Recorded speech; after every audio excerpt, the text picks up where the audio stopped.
هنا صوت المنتدى. صوت المنتدى بث إذاعي يأتيكم يومي الأربعاء والسبت من كل أسبوع، وفي الأوقات من 8 إلى 9 مساء أيام الأربعاء، ومن 9 إلى 10 مساء أيام السبت بتوقيت إريتريا. صوت المنتدى على الموجة القصيرة 15245 كيلو هرتز أو 19 متر باند. صوت المنتدى على مدى 24 ساعة في القمر الصناعي النايلسات ب8 درجات غربا، وعلى تردد 11678 للاستقطاب الرأسي.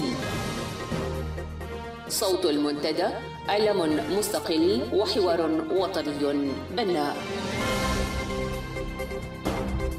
صوت المنتدى.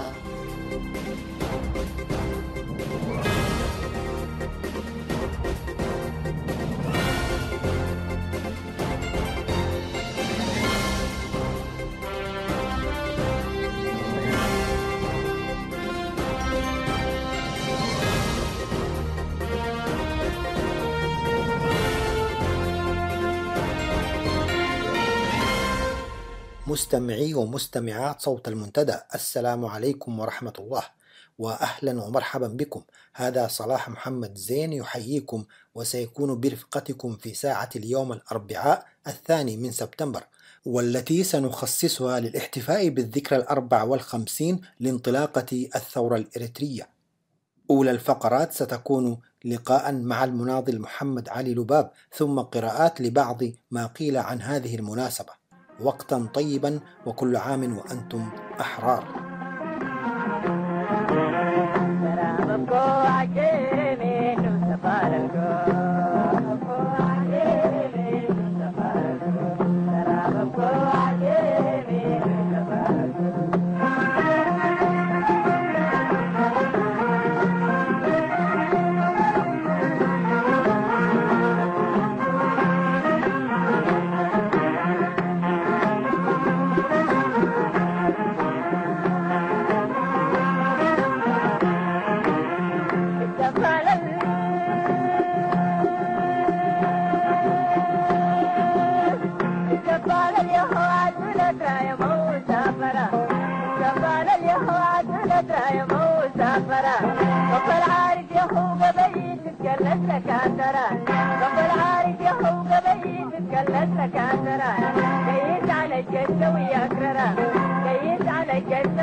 للدنيا ميديا رجاي وديتني أنا للدنيا ميديا أكل مدركب حق جرسني بالوتاليا أكل مدركب حق جرسني بالوتاليا رديك ورب العوديا رديك ورب العوديا أدرى يا مسيح رايا أدرى يا مسيح رايا ترى بصوتي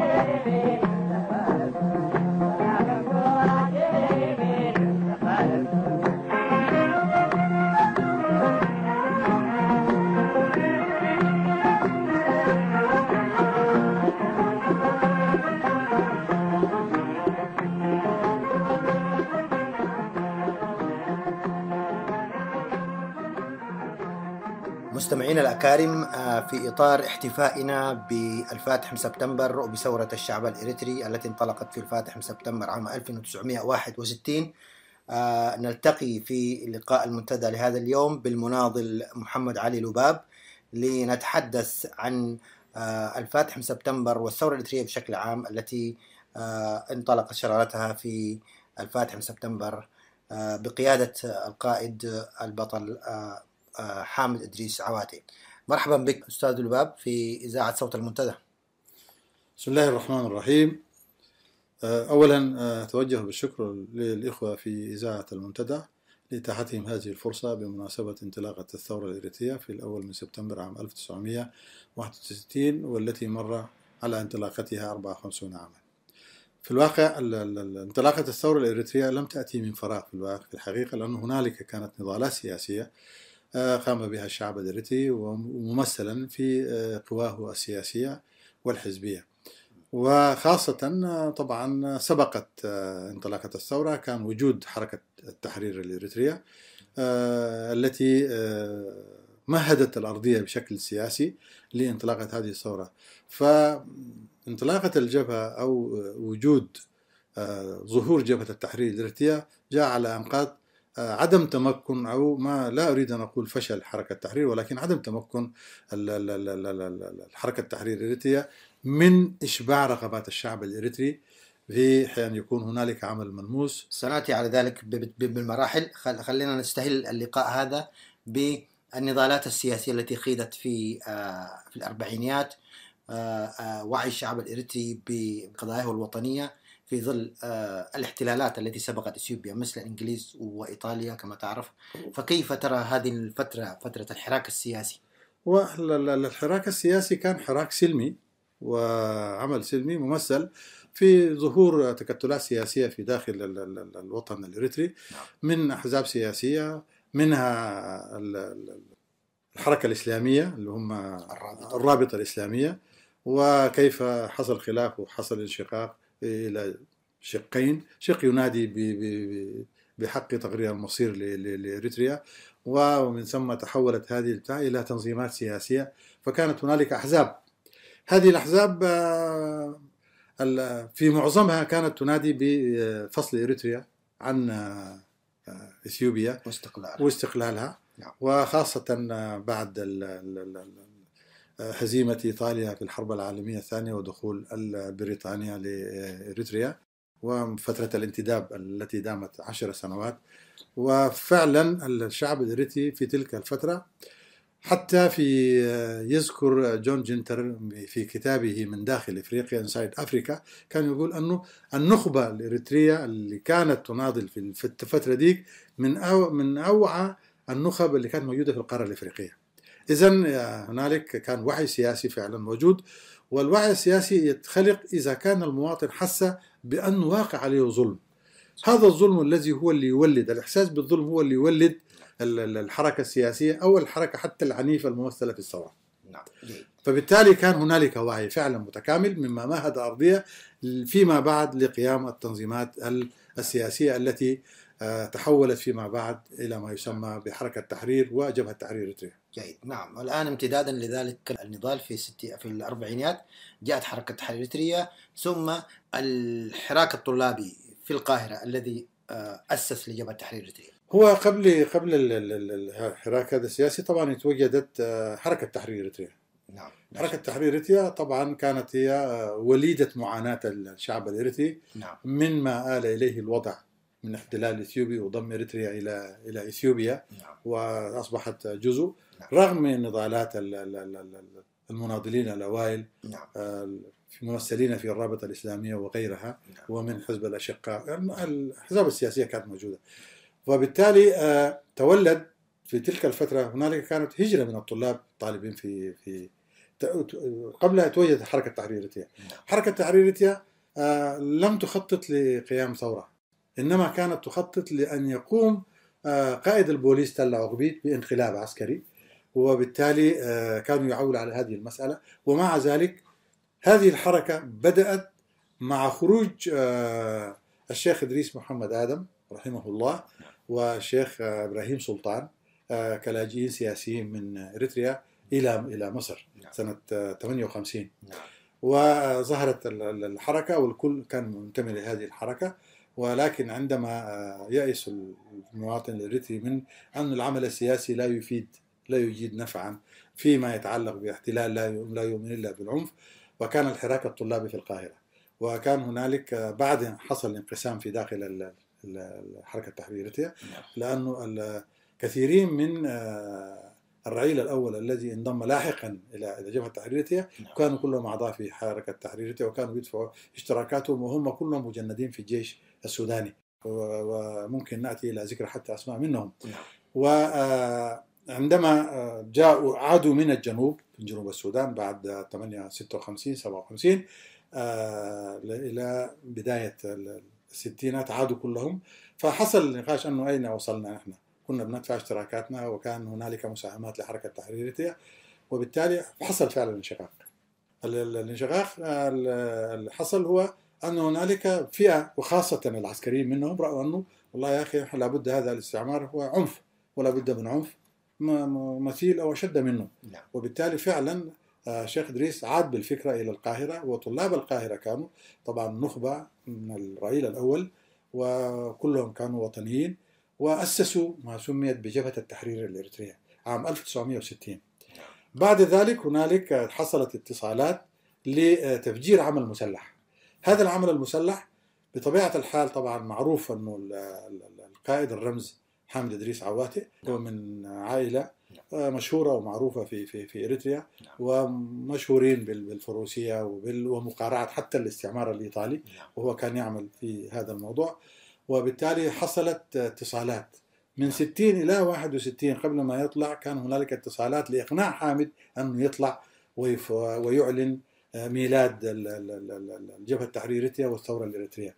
وبالفعل هنالك زاروه عدد من المناضلين، منهم قندفل، منهم محمد آدم إدريس قصير، محمد إدريس كلباي، حامد طنبار، والشيخ محمد داود. كذا مرة زاروه وما كان موجود في البيت لأنه كان مطلوب، فكان يتنقل من موقع إلى آخر فلم يجدوه. ولكن عندما وجدوه في العائلة ووصل إلى قناعة. وبالفعل في سبتمبر عام 61 طلع جبل أدال، وكانت الإطلاقة الأولى، وكان ما يملك من العتاد غير بندقية أبو عشرة بتاعته، والباقي كان جابوا له الشيخ حامد اللي هو من منطقة بركة، في أعطاه بعض البنادق الإيطالية القديمة. وبالفعل في أدال انطلقت الشرارة الأولى للثورة الإريترية. وحسب ما يحكي لي رحمه الله اللي هو كان نسيبي، محمد علي إدريس أبو رجيلة، أحد القادة العسكريين الميدانيين معروفين، قال أول ما جينا مجموعة من الجيش قال جمعنا ووقفهم صف وقال لهم بالمناسبة انتوا كلكم دلوقتي جايين عشان تناظروا، أي واحد جاء وعنده مشكلة قبلية يتفضل، عنده قضية خاصة ينصرف. عنده مطلب شخصي ينصرف، عنده مطلب قيادي طموح ينصرف. احنا دايرين قائمين بعمل من أجل إريتريا ولأجل إريتريا فقط. يعني الرجل كان واضح أنه لا يؤمن لا بقبلية ولا بإقليم ولا كان فعلا لما انطلق من أجل إريتريا. وبالفعل طبعا في الفترة هذيك ما كان في سلاح، وبقوا معه فترة طويلة، لدرجة أنه لما تحصل مواجهة مع البوليس الفترة دي كان البوليس هو اللي يواجه الثورة. وبالتالي كانوا يقولوا له ادينا البندقية احنا نقاتل، انت اوقف اللي ورا. فكانوا فعلا السبورية يقول لك احنا نتبادل البندقية بتاعته، وحتى يحموه ما يكون هو هدف مباشر، لأنه في البداية حامد إدريس عواتي حتى لما استشهد لم يعلن عن استشهاده إلا بعد فترة حتى لا تؤثر في معنويات الناس، وبالتالي جزء منهم رجع إلى السودان. فكان شيخ إدريس يوميها تكون المجلس الأعلى، يتكون طبعا من شيخ إدريس وعثمان صالح سبي وقلايدوس ومحمد صالح حمد وسيد أحمد محمد هاشم وطه نور، وبعدين توسع وضيفوا له تل بايرو وضيف له اسمه مين بتاع كان رئيس اتحاد العمال وهرب كان في القاهرة وعثمان النندن. هذا كان المجلس الأعلى. وبالفعل مشى اشترى 5 بندقية من عدن وجابهم للسودان، كان عنده جواز دبلوماسي صومالي، ووصلهم عن طريق الخلايا بتاعت الجبهة من الخرطوم لكسلة للقضارف إلى أن وصلوا كسلة، و5 بندقية طلعوا. وبعد ذاك طبعا الثورة بدأت تغنم من البوليس ومن العدو الأسلحة. فكانت هذه الانطلاقة بقيادة جبهة التحرير الإريترية. أريد أن أنبه لشيء محدد. هنالك كثيرين لا يفهمون كيف خرج حامد إدريس عواتي وكيف فجر الكفاح المسلح. أولا حاجة طبعا جبهة التحرير هي اللي أسست لهذا التنظيم. جبهة التحرير تم تأسيسه في القاهرة كما قلت سابقا عام 1960، وبعد الاتصالات وبعد الاتفاق مع حامد إدريس عواتي طلع وأعلن في أدال، جبل أدال في المنطقة الغربية غرب قردات وقريب من مدينة تسيني. المهم انطلقت الثورة الإريترية. حامد إدريس عواتي لم ينطلق بشكل كيفي، بالعكس بالتنسيق مع جبهة التحرير الإريترية باعتبار أنه هو الوعاء اللي فجر الكفاح المسلح. فإذا عندما نذكر الثورة حامد إدريس عواتي نذكر دائما جبهة التحرير الإريترية التي هي قادة الكفاح المسلح في بداياته حتى إلى منتصف السبعينات ظهور الفصائل الأخرى. جيد. وددت أن أذكر أيضا في إطار الاتصالات وضمن هذه الاتصالات ولأننا نحيي ذكرى هذه المناسبة العظيمة التي طبعا الكل يعلم هي كانت بداية كفاحنا المسلح، بداية ثمرة هذا الاستقلال الذي نعيشه بغض النظر عن نتائجه.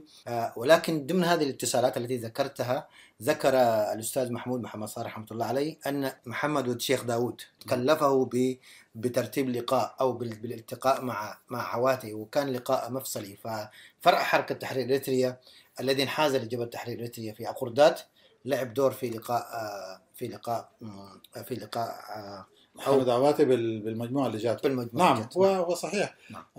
طبعا محمد الشيخ داود رحمه الله أنا يعتبر من المشايخ الذين دعموا الثورة بشدة. نعم. سواء كان بإمكانياته المادية أو حتى بنفوذه. نعم. الديني. نعم. سخرها كلها للجبهة. نعم. وهو اللي أقنع حامد لأن يجلس مع المجموعة اللي جاءت تتفاوض معه عشان ما يطلع الثورة. فيذكر آدم محمد حامد جندفل أحد قيادات الميدانية. نعم. يقول كانوا هم 3 جوه في البيت وقاعدين معه وبندقيته معلقة، فبدل يحكي معاهم خرج واخذ مدة وجراجة، فلقاهم قاعدين قال لهم انتوا سوار؟ قالوا نعم. قال لهم طب انا طلعت وخليت البندقية، ليه ما شلتوا البندقية ومشيتوا؟ نعم. فقالوا لا احنا مش دارين البندقية، دارينك انت. وبالتالي اعلن اليوم ذاك. طبعا محمد الشيخ داود كان له قدح المعلى في هذه المسألة. نعم. وأيضا غير إقناع حامد بالخروج. نعم. كان له دور في دعم جبهة التحرير في تلك الفترة. نعم. من خلال نفوذه الديني ومن خلال نفوذه كشيخ وشخصية وطنية. نعم. مشهورة ومرموقة في المنطقة. طيب المناضل محمد علي لباب، تحدثنا عن انطلاق الثورة وما سبقها من إرهاصات وحراك سياسي إن كان داخل إريتريا في الأربعينات أو تأسيس جبهة التحرير الإريترية في القاهرة.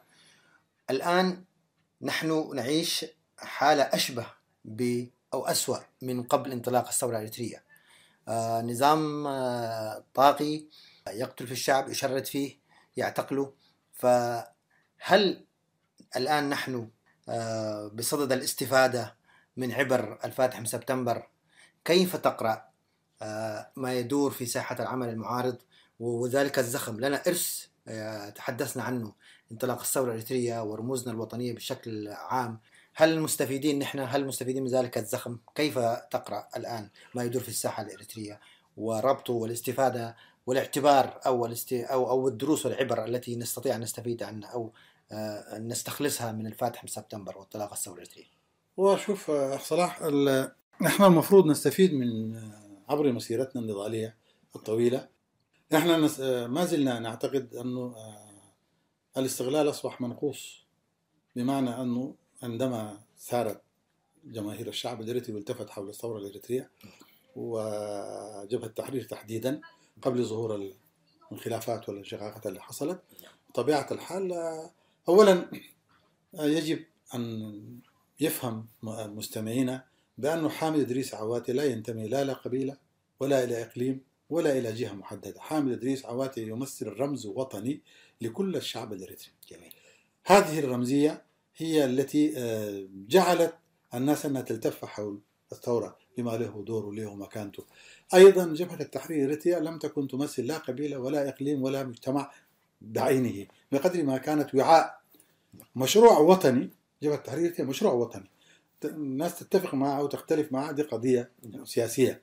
وبالتالي أنا أعتقد جبهة التحرير الإريترية أدت الرسالة، وبطبيعة البشر الصراعات والخلافات اللي حصلت أوصلت الجبهة إلى مواقع ما كنا نتمنى أن تصلها، ولكن سبحان الله هذه هي إرادة البني آدم. دائما لما يكون يمكن إحنا سبقنا في القارة الإفريقية الجبهة مارست الديمقراطية، والديمقراطية إذا كان بمفهومها العام ما فهمت بأنها هي حق مشترك وهو تبادل السلطة بشكل سلمي، طبعا بتؤدي إلى نوع من الفوضى. صحيح. وفعلا ده هذا اللي حصل. احنا المفروض نستفيد أنه الشعب الإريتري في ممثل بكل طوائفه بكل أقاليمه، كان منتمي لجبهة التحرير الإريترية، والناس كلها قاتلت إلى جبهة التحرير إلى جانب جبهة التحرير الإريترية، ومن أقصى الشمال ومن أقصى الجنوب ومن أقصى الشرق ومن أقصى الغرب، وكل الجبهة في مناضلين استشهدوا فيها من كل الأقاليم، من كل القبائل، من كل الجنسيات، باعتبار أنها كانت ثورة وطنية وكانت جامعة شاملة. مع ظهور الجبهة الشعبية في الحقيقة ظهرت المشاكل، لأنه طبعا برنامج الجبهة الشعبية كان واضح، برنامج نحن وأهدافنا. فإحنا المفروض نستفيد. صحيح أنه إريتريا تحررت، ولكن نعتقد هذه الحرية لم تكن كاملة وشاملة، بمعنى أنه خرج الاستعمار، ولكن هنالك استعمار جديد. نعم. فرض على الشعب الإريتري أنه يكون في سجن كبير اللي هي الجبهة الشعبية وبقيادة السياسة أفورقي. السياسة أفورقي عندما وصل إلى السلطة، أن احنا ما نقدر، يعني أنا قد أختلف مع الناس اللي يقولوا الجبهة الشعبية هي اللي جابت الاستقلال. أبدا، الشعب الإريتري بكل إخواه الوطنية ساهمت في أنه يوصل الشعب الإريتري إلى الاستقلال. هي تراكمات كما ذكرنا من الأربعينات حتى 24 مايو 1991، وبالتالي هو وصل نتيجة لظروف معينة. نعم. ولم يفكر في يوم من الأيام أنه هو زعيم للشعب الإريتري، بقدر ما كان يفكر بأنه هو زعيم للجبهة الشعبية. والجبهة الشعبية بتركيبتها نعم. يعني أوصلت الناس إلى هذا الطريق المسدود. نعم. نحن مع الأسف الشديد نعم. بعد حالتنا في المعارضة. نعم. حالتنا في المعارضة نعم. حالة يرثى لها. نعم. نعم. وهذا عندما نقول يرثى لها نعم. اختلافات الفصائل نعم. التعدد الغير مقبول وغير منطقي نعم. هو الذي يطيل عمر هذا النظام ويزيد في عزلة شعبنا وفي وضعه في سجن كبير. احنا يمكن مساهمين بصورة غير مباشرة في أنه هذا النظام يبقى.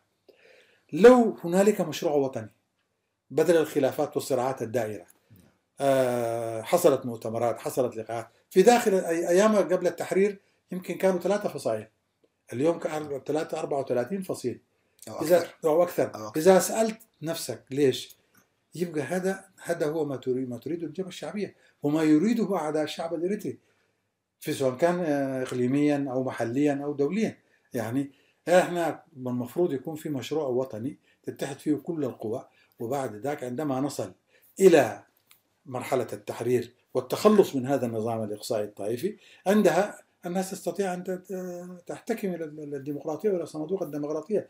لأنه شعبنا الذي حقق الانتصار بعد 30 سنة من النضال، أنا أعتقد شعب واعي وقادر أن يختار القوى التي ممكن تقوده.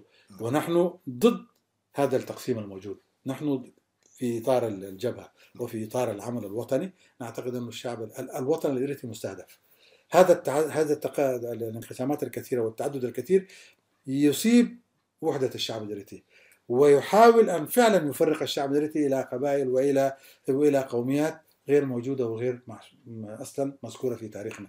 نحن شعب واحد، نختلف صحيح، يمكن هنا هناك صراع، قد يكون في صراع ثقافي، صراع حضاري، ولكن في النهاية لا نختلف في وحدة الأرض والإنسان الإريتري. والعمل على وحدة الإنسان الإريتري والأرض الإريترية أنا أعتقد مشروع تحمله جبهة تحرير إريتريا والفصائل الوطنية التي تشابه الجبهة. وأنا أعتقد أن الناس ترتفع إلى مستوى المسؤولية، لأنه يكفي شعبنا من المعاناة ومن الهروب، والشبابنا يضيعوا، اللي يغرق في البحر واللي يموت في الصحراء، وكل يوم باخرة غرقانة ومليئة بالشباب هروبا من هذا النظام. هذا النظام اليوم محاصر. نعم. قرارات الأمم المتحدة وحقوق الإنسان وضعت النظام الإريتري في محك ضيق.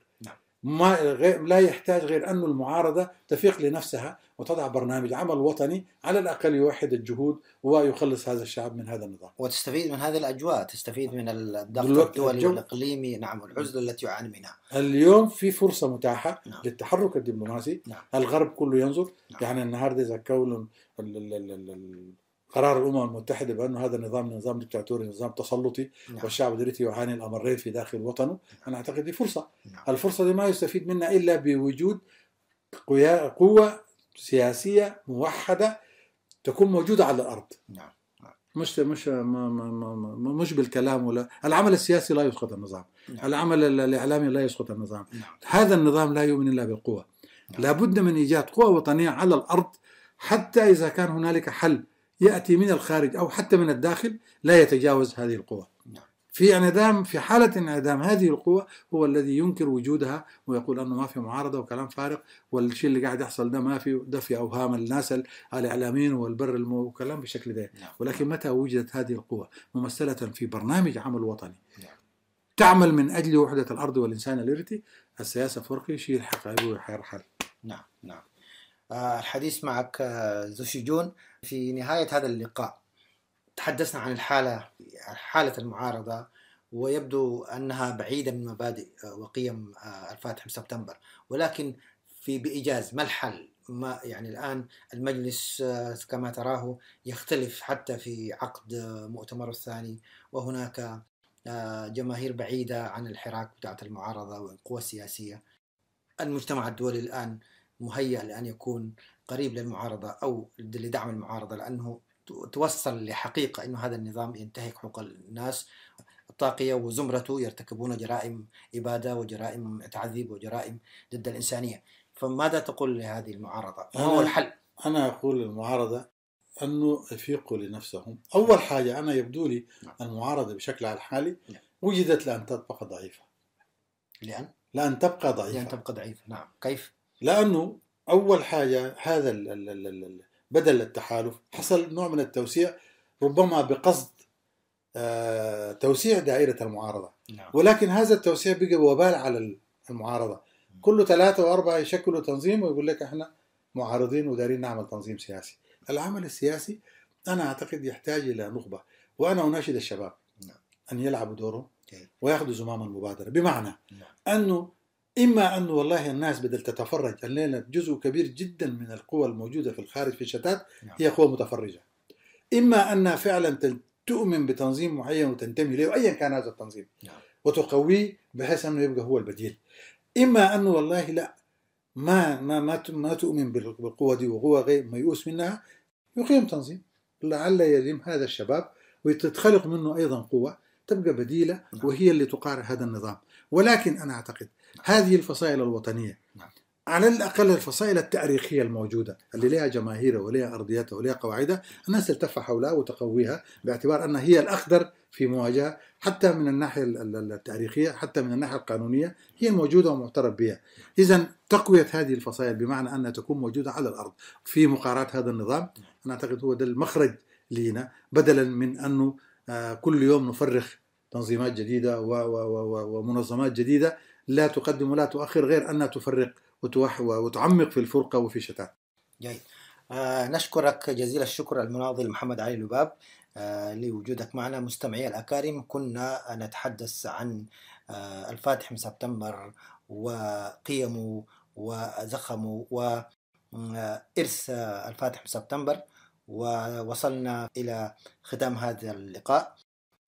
شكرا جزيلا لك. شكرا أبو صلاح، شكرا لكم مجددا للمنتدى. ودائما نكرر ونقول أي عمل إعلامي يحاول أن يصل إلى مسامع شبابنا وإلى مسامع جماهيرنا وإلى ناسنا، أنه الناس ما تيأس، لابد من الاستمرار في مقارعة هذا النظام وحشد القوى المشتتة وجمع الشمل بكل الوسائل والطرق الممكنة.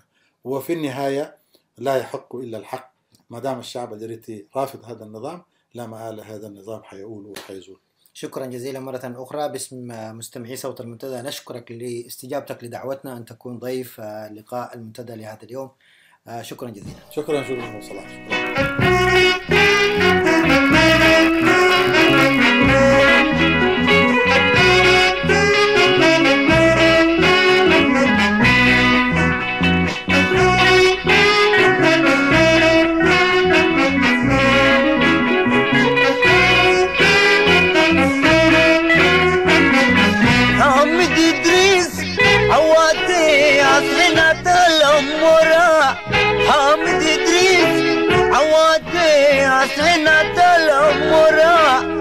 شباب قابات بالعدو يفقرن الحرورة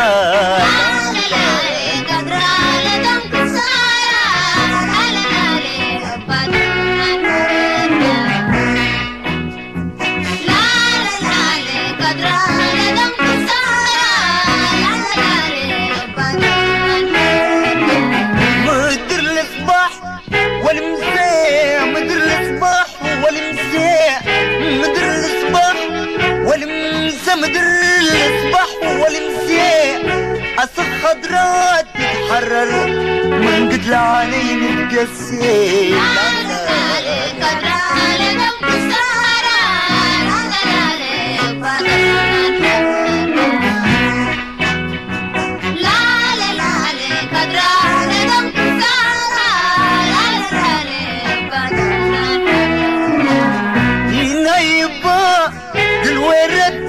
خضر لدمك السراء وينا يبا قل ويرد خضر لدمك السراء الجلا بالك ماينا سره لكم زراء خضر لدمك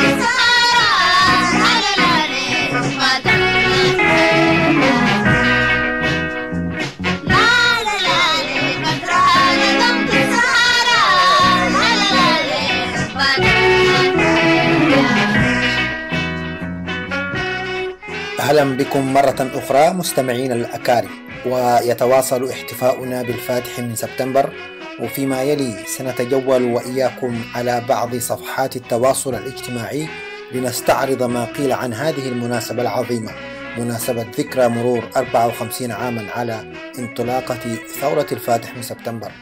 ونبدأ بالزميل عبد الله محمود الذي يطرح في منشوره عدة تساؤلات يستهلها بالسؤال عن ماهية الثوابت التي قامت عليها ثورة الفاتح من سبتمبر المجيدة، ويجيب: الثابت الأول هو تحرير كامل التراب الإريتري من دنس المستعمر، والثابت الثاني الوحدة الوطنية، وحدة الأرض والشعب، والحرية والكرامة والحقوق. فهل يحق لمن سلب الشعب الإريتري حريته وكرامته وحقوقه الرئيسة الاحتفال بهذا اليوم؟ وهل يحق لمن أراد للتراب الإريتري تشظيا الاحتفال بهذا اليوم؟ وهل يحق لمن يريد العبث بهذه الثوابت التي سطرتها تلك الكوكبة بدمائها الزاكيات الاحتفال بهذا اليوم؟ عواتي ورفاقه، يقول الزميل عبد الله، عواتي ورفاقه الميامين رموز يستضيء الشعب الإريتري بنورهم، ومن حق كل من يمت إليهم بصلة الفخر بتاريخهم الناصع، ولكن لا يمكن اختزالهم في عشيرة أو قبيلة أو منطقة أو إقليم أو جهة. هي رموز غير قابلة للتجزئة، رموز رسمت الخارطة الإريترية بشكلها الحالي. أي محاولة لاختزال هذه الرموز وتغزيمها تعد جريمة لا تغتفر، ولا تقل جرما عن الذين حاولوا الإساءة إليها، ولكن أوهى قرنهم الوعي. الاحتفال بسبتمبر وبعواته ورفاقه الأماجد يعني الإيمان بالثوابت التي سطروها على صفحات الخلود بأحرف من نور. وكل سبتمبر وأنتم بخير. كما عاد الزميل عبد الله نشر مقالا له كتبه قبل أعوام في صحيفة الوطن السودانية وموقع عدوليس تحت عنوان ذكرى سبتمبر وثلاثية النصر، وهي حسب الكاتب الإيمان بالفكرة، وضوح الهدف، وحدة الصف، ثلاثية رائعة شكلت الركائز الأساسية لبناء الثورة الإريترية، ومثلت الأساس المتين لصرح أعظم حركات التحرر في القرن العشرين. واعتبرها الكاتب كلمة السر لنجاح الثورة الإريترية منذ فجر انطلاقتها في الفاتح من سبتمبر عام 1961. ويواصل القول: لقد كانت الفكرة عظيمة في مضمونها وفحواها، بسيطة في طريقة تناولها وعرضها، مفهومة للجميع بمختلف ألوان طيفهم العمري والديني والاجتماعي والأكاديمي، يتمكن الكل من التقاط إشارتها في وقت وجيز ويعمل على ترجمتها واقعا عمليا على الأرض. لقد كانت، والحديث للكاتب، لقد كانت الفكرة هي استقلال كامل التراب الإريتري من دنس الاستعمار، ساقوها شعرا ونثرا ولحنا مموسقا، جعلوها شعارا ودثارا، واصطف الجميع خلفها والتفوا حولها واسترخصوا أرواحهم الغاليات في سبيلها. ويضيف أيضا: وبعد مرور 49 عاما على ذكرى سبتمبر، والمقال مكتوب في 2010، نجد أن الحكومة التي أمسكت بتلابيب الشعب الإريتري بعد الاستقلال أرادته استقلالا منقوصا مشوها يكرس لثقافة الهيمنة والإقصاء، وتنتهك فيه آدمية الإنسان وحقوقه، مما جعل جموع الشعب تتدافع نحو دول الجوار للهروب من السجن الكبير، ومنه إلى منافي التيه والضياع، لتصبح طعاما للحيتان في أعماق البحر الأبيض المتوسط أو للذئاب في الصحاري. وإذا حاولنا إسقاط تجربة الثورة الإريترية على واقع المعارضة الحالي ومقاربتها على ضوء الثلاثية التي ذكرناها في صدر المقال مع مراعاة فوارق الزمان والمكان، نخلص باختصار إلى أنه بالرغم من الوضوح الافتراضي في الفكرة والهدف، وهي إسقاط النظام القائم وحلال البديل الديمقراطي، تأتي شروحات وحواشي الساسة لتضفي سحبا من الغموض والتعقيد على هذا الشعار الواضح، فالجميع متفق عليه. ولكن بعضهم يريد سقوطا آمنا أو هبوطا ناعما مخالفا لسنن الحياة ونواميسها، منكسا أسنة الرماح في الوقت الذي يتعالى فيه النداء مرددا: فما حيلة المضطر إلا ركوبها.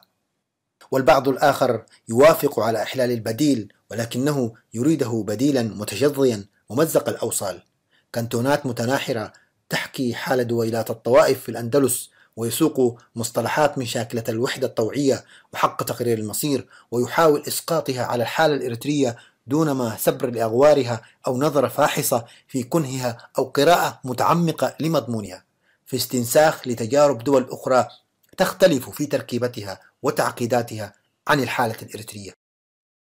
أما الجيل الفريد المؤمن بفكرة الاستقلال وبذل سنوات عمره الغاليات مهرا لهذه القضية، فها هو ذا يعاني الأمرين، يغالب أشجانه وأحزانه دون أن يجد تكريما يليق به من الجميع حكومة ومعارضة، بما يتعذر معه استمرار الأجيال الجديدة على ذات النهج، خوفا من المصير الذي يواجهه آباؤهم وأسلافهم. صفوة القول إن التغيير المأمول رهين بإصلاح الوضع الماثل، فهلا فعلنا ذلك؟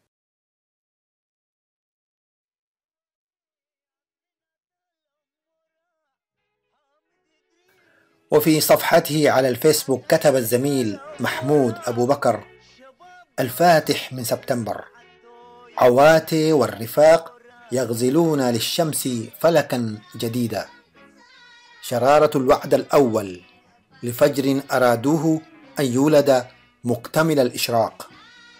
ليس في الأمر ثمة نقاش يقود إلى الجدل العصي على فهم أولئك الذين تنادوا بعد 5 عقود كاملة لتغطية الشمس بغربال مهترئ. للذكرى عبق ونور، ولعواته ورفاقه المجد والتجلة.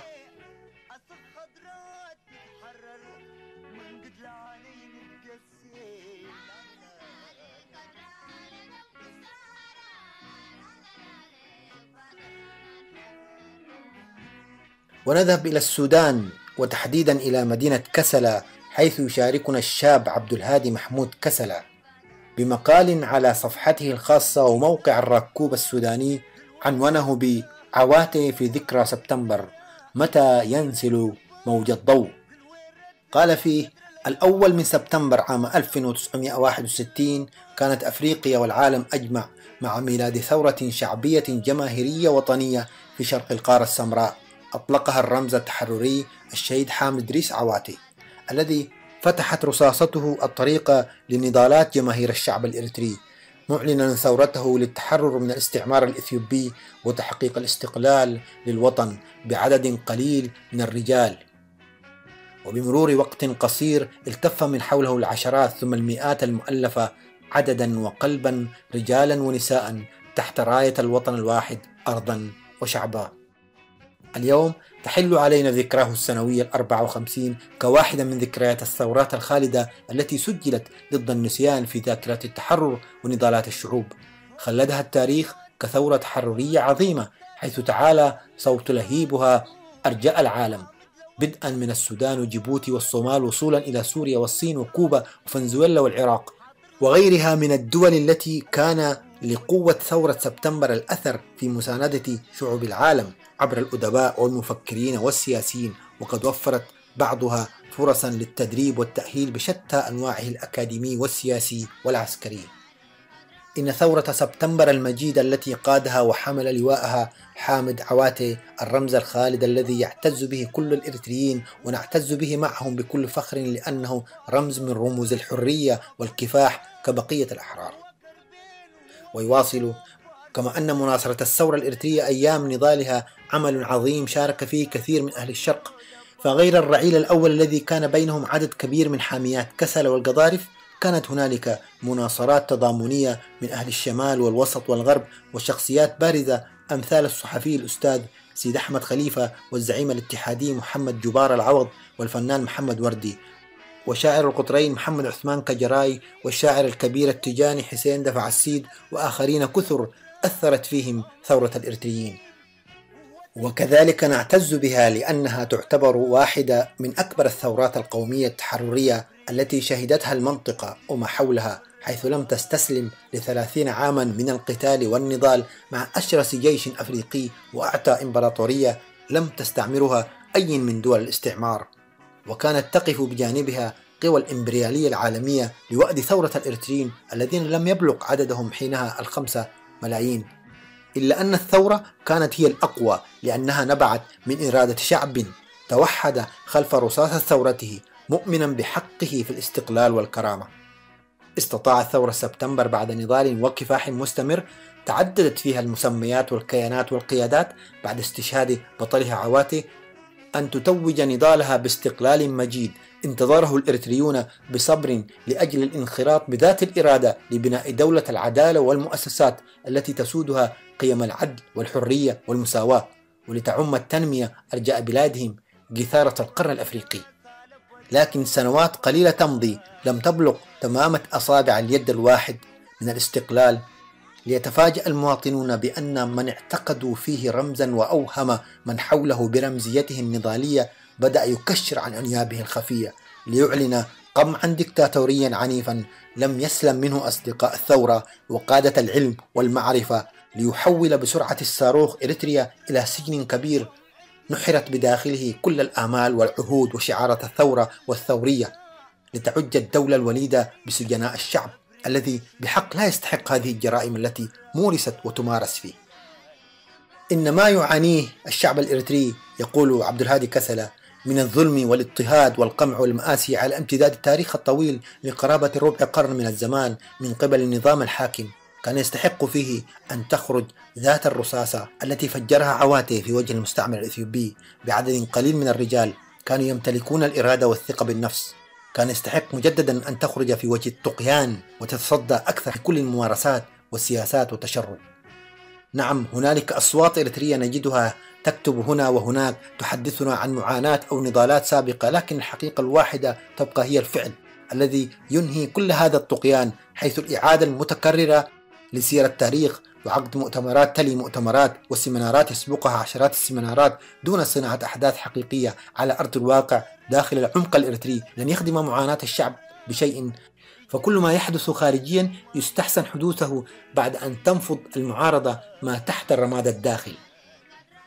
ويقول الشاب عبد الهادي كسلة عن حال المعارضة: عدم قدرة تنظيمات المعارضة على كسر الصمت وفك الحصار السياسي الدكتاتوري بالعمل من داخل إريتريا وفشلها في تقصي المعلومات بشتى أنواعها عن كل ما يحدث بالداخل خاصة في الجوانب السياسية والأمنية يثبت عجزها الدائم واشتراكها في ظلم الشعب الذي ينتظر من المتحدثين باسمه في ساحات وقاعات أثيوبيا وأوروبا وأستراليا وكندا وأمريكا وتركيا ومصر للانخراط بين حنايا أزقة المدن والقرى، ملتحمين صفوفا بين الجماهير في تحريك برك الوعي وإشعال ثورة حقيقية أخرى تقوم وتنتهي بأن إريتريا لكل الإريتريين تحقق طموحات وتطلعات المواطنين التي ينتظرونها منذ رصاصة عواته في 1961. آخر المطاف، يقول عبد الهادي، أتقدم بالتهنئة لكل أسر الشهداء والجرحى وللأمهات والآباء والأطفال في معسكرات اللاجئين وللواقفين أمام البحر الأبيض المتوسط ينتظرون العبور للضفة الأخرى، وتهنئة لكل شيخ كبير في السن عجزته الحياة والسنوات متحملا المرارات، ولذات وجع الأمهات، ومن ثم التهنئة لكل أحرار العالم وعشاق الحرية. وسيبقى عواته رمزا يستحق دراسة تجربته الثورية على أمل أن تعود الذكرى القادمة وإريتريا وكل العالم خالي من الأنظمة الدكتاتورية.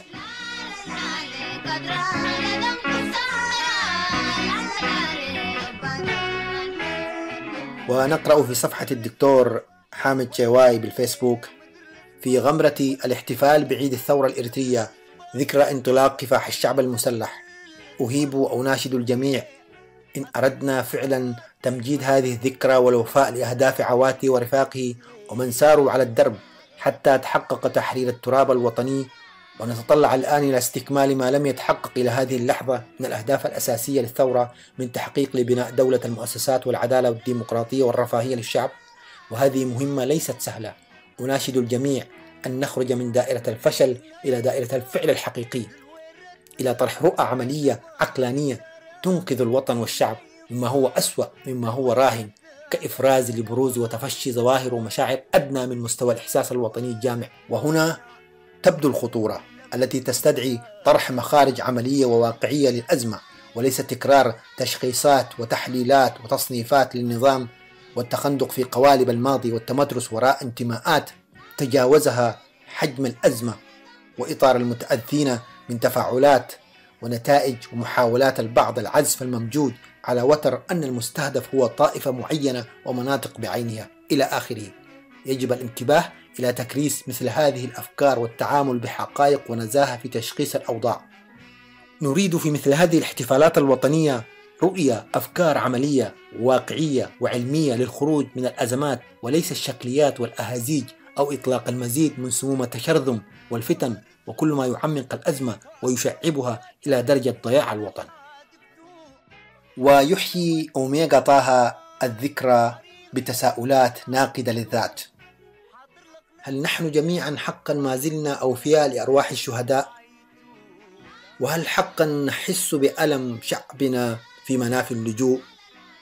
هل كل منا أدى واجبه بصدق وإخلاص نحو الوطن الغالي، أم فقط نتذكر إريتريا في مايو عيد الاستقلال وعيد الثورة الفاتح من سبتمبر؟ وهل يجمعنا حتى في سبتمبر سوى عوات البطل والشهيد؟ هل راجعنا أخطاءنا في ظل الثورة أم أصبحت المساس بها وبأشخاصها شيء مقدس يحرم تناوله؟ هل جلسنا ولو مرة واحدة معا نتحاور ونتناقش ونضع خطة من أجل التغيير وتحقيق الحرية؟ أم كل منا يظن أنه على الحق الذي لا يأتيه الباطل؟ هل وصلت بنا الأمور إلى درجة أن نغتر بأبطالنا ولكن لا نستطيع الحفاظ على ما ضحوا من أجله؟ ألم يحن الوقت أن يراجع من يعمل في العمل السياسي الإريتري سلبياته خلال 24 سنة، أم سنظل نغطي كلنا السياسيين والمجتمع المدني أخطاءنا بشعارات مضى عليها نصف قرن من الزمان؟ لماذا نبتعد عن نقد الذات؟ وعلى صفحة الطريق الأساس نقرأ: نعم، الفاتح من سبتمبر الإريتري تكمن عظمته في قدرته في التعبير بصدق عن إرادة الأمة الإريترية في التحرر من المستعمر الأجنبي وتجسيد ذلك على أرض الواقع. نعم، هو يوم فارق، فرغم أن النضال الإريتري موقل في القدم في مجاهداته للحرية، جاء الفاتح من سبتمبر مطورا لأداة النضال بما يتناسب وطبيعة المحتل. لهذا كان خيارا استراتيجيا هاما وشاملا وجسورا وواعي وذات مصداقية لتحرير وطن وصيانة وحدة شعبه، كل شعبه. وفي المجمل ومن أجل تحقيق هذا الهدف قدم رعيله الأول واللاحق تضحيات جسام بتجرد ونكران ذات نادرة على مستوى نضالات الشعوب. اليوم المشهد السياسي الإريتري يعاني تصدعات تقف خلفها بدرجة أساسية سياسات الاستبداد الجاثمة على صدر شعبنا، وبمؤازرة من يقاوم بهدف استبدال الاستبداد باستبداد آخر. وهنا حالنا كحال كل بلد أصابه داء الاستبداد الفردي المطلق. فالدكتاتورية تعني عليكم قبولي وإلا لن تجدوا وطنا وشعبا بعدي. والبعض يقاوم وكأنه صدى لهذا، مشكلا ظواهر تصدعات مشوهة هنا وهناك. ومع هذا كله يظل الوطن الإريتري وأمته التي ضحت سويا وطويلا ومريرا وتشكل وجدانها ضمن مدى زمني أكثر من قرن أعمق من إفرازات المرحلة التي تطغى عليها الانتهازية السياسية، أو لنقل قساوة المأساة، فضلا عن كون حالة التشظي ذاتها مرهونة في استمرارها وديمومتها بقدر أكبر بالمؤثر المكون لها وهو نظام الاستبداد. لكن من السذاجة الركون لهذا العمق وحده، فالسياسة لا تحتمل الفراغ، ثم أن الواقع المادي يترك بصماته في الثقافة. من هنا وانطلاقا من قناعتنا الراسخة بأن الوطن الواحد والأمة الواحدة قطعا ليس بمفهوم الطاغية الإريتري هما المنتصران، علينا بجانب ذلك العمل بكل جهد ووعي ومن الآن لبناء إريتريا قبل التشويه التي نعرفها جميعا، حتى لا تذهب سياسات الدكتاتور بوطننا وأمتنا إلى مربع الخراب. كما نقرأ في صفحة عثمان بروتاي: الفاتح من سبتمبر بداية تاريخ أمة وافتتاح صفحة نضال شعب. في الفاتح من سبتمبر توقفت عجلة الزمن لبرهة ليعلن الزعيم عواتي في جبل أدال بداية تاريخ مسيرة شعب من أجل الحرية والاستقلال. الشهيد عواتي وذكرى الفاتح من سبتمبر سيظلان نبراسا يضيء الطريق للأجيال عبر الزمن. كما كتب محمد علي خليل في صفحته: ستبقى ذكرى سبتمبر رمزا للحرية والكرامة. أما الشاب سليمان أحمد فيقول في صفحته: أجمل ما في ذكرى الفاتح من سبتمبر أنها من المناسبات النادرة التي يجتمع فيها جميع الإريتريين، جميعهم بلا استثناء. سنظل نردد كل عام، ولا بد أن نعمل كل يوم وكل عام حتى يكون شعبنا بخير. رحم الله الشهداء وأنار بصائر أبنائهم. كل عام وإريتريا بألف خير. ويرى آدم الحاج موسى في صفحته أنه يجب أن لا نحتفل بثورة الفاتح من سبتمبر وقائدها الشهيد الرمز حامد إدريس عواتي إلا بعد أن نفعل ما يستوجب الاحتفال بها وبأنفسنا تجديدا للعهد والميثاق. ونقرأ في صفحة إبراهيم حامد: تمر ذكرى ثورة الفاتح من سبتمبر المجيدة وما زالت آمال وطموحات الشعب الإريتري في الحرية والكرامة الإنسانية لم تحقق بعد. وما زال الشاب الإريتري يموت غرقا بقوارب الموت بحثا عن حلمه في العيش الكريم. ويقول إبراهيم حامد: نتمنى أن تأتي الذكرى القادمة وقد تغير الحال إلى الأفضل، فهذا الشعب الأبي الثائر يستحق الكرامة ويعشق الحرية. وبدوري أشارك إبراهيم حامد تمنياته بأن تكون الذكرى القادمة وقد تغير الحال إلى الأفضل، فهذا الشعب الأبي الثائر كما قال يستحق الكرامة ويعيش الحرية. وأقول: كل فاتح من سبتمبر ونحن إلى مبادئه وقيمه وأهدافه أقرب، كل فاتح من سبتمبر ونحن من تقزيم رموزه الوطنية أبعد، كل فاتح من سبتمبر والجميع يحيي ذكرى الجميع، كل الرموز وليس بعضهم، بالفعل لا بالقول والصور. فالفاتح من سبتمبر لم يكن المبتدأ ولا المنتهى، إنه وليد نضالات ومجاهدات وتضحيات العمل السياسي، إبان الكتلة الاستقلالية في الأربعينيات والحراك السري، الحركة أي حركة تحرير إريتريا التي كانت تعرف في الداخل بمحبر شوعته، ثم الوعي الوطني للطلاب الإريتريين بالقاهرة الذي أفضى إلى تأسيس جبهة التحرير الإريترية. إذن الفاتح من سبتمبر ليس شخصا ولا مجموعة ولا جهة، إنما شعب ووطن، فلذلك استحق مطلق الشرارة الأولى في أدال في ذلك اليوم الأقر إذانا ببدء الكفاح المسلح، استحق الرمزية الوطنية. الرحمة للشهيد القائد حامد إدريس عواتي ولكل الذين مهدوا له السبيل لأن يتمكن من إطلاق الشرارة، وللذين سبقوه بنيل الشهادة من أجل هذا الوطن، الذين سقطوا ضحوا بدمائهم وأرواحهم داخل إريتريا وخارجها من أجل أن يكون هذا الوطن مستقلا حرا. والرحمة لكل شهداء الثورة وما بعد الثورة، ضحايا الحروب العبثية، ضحايا الحروب العبثية التي يفتعلها السياسي مع دول الجوار لإطالة عمره، ضحايا الاختطاف القسري والاغتيالات والإهمال في المعتقلات والزنازين النظام الحاكم نظام السياسة فورقي وزمرته، وضحايا اللجوء لعقود طويلة في المعسكرات المنسية في شرق السودان وفي غيرها من دول الجوار، وضحايا الهروب والغرق، الهروب من جحيم النظام والغرق في البحار والمحيطات، وضحايا تجار البشر. الرحمة لنا نحن الأحياء الأموات حتى تفيء نفوسنا إلى ضمائرها ويعود ساستنا إلى رشدهم. لكم أجمل الأمنيات وكل فاتح من سبتمبر وأنتم بخير.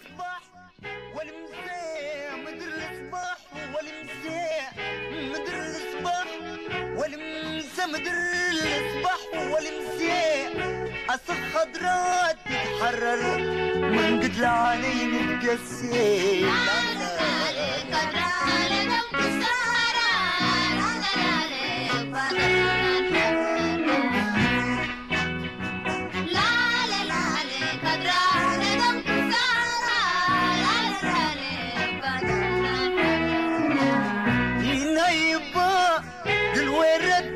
خضر لدمك السراء وين يبا قل ويرد خضر لدمك السراء الجلا بالك معينا سره لكم زراء